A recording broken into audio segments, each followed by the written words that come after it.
Well, it was a malfunctioning heat lamp. That's all it took to set an apartment on fire and cause $150,000 in damages. And the homeowner wasn't even at home at the time of the fire. Well, that fire happened around 5:30 this morning at the park at Ferentino Apartment Homes, and that's where we find our Jamal Goss this evening. He had a chance to speak to the homeowner's friend, who's doing what he can to help before the owner returns.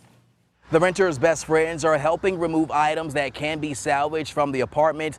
Officials are ruling the fire accidental and say it started around 5:20 this morning from a malfunctioning heating lamp used to keep reptiles warm. Video shows the scene of what remains after a fire ripped through an apartment at the park at Ferentino Apartment Homes.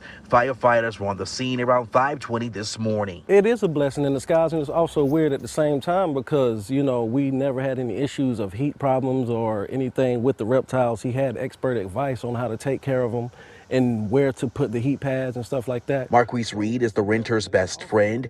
He spoke with Rico earlier by phone before he knew about the fire. And I was telling Rico that everything is fine. I got everything taken care of. And, you know, lo and behold, an hour later, we totally upside down now. Items that can be salvaged are on their way out, and Rico is heading back to Charlotte later today. I don't really know what to think, what to tell him when he called, trying to figure out how I can prepare that conversation. Because he thinking, the last time we spoke, he thinking everything is all right. Officials say the fire was an accident that started from a heating lamp used to keep reptiles warm. And Rico owned 2 ball pythons that are still unaccounted for. He had those snakes for a while now. So it's just so ironic now that he's not home for one night, you know, it's set on fire. It don't make sense to me. Reed says when he stopped by last night, he didn't notice anything out of the ordinary. And with Rico still out of the loop about what happened, Reed is figuring out how to tell him about his apartment and 2 snakes. Hopefully they got hot enough and escaped to another part of the house.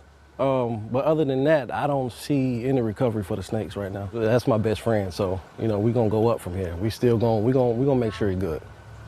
Make sure he's good. And officials say no one was hurt during the fire. They estimate the damage to be around $150,000. We're told Rico will be placed in a temporary apartment until his is repaired. In Charlotte, I'm Jamal Goss, Fox 46.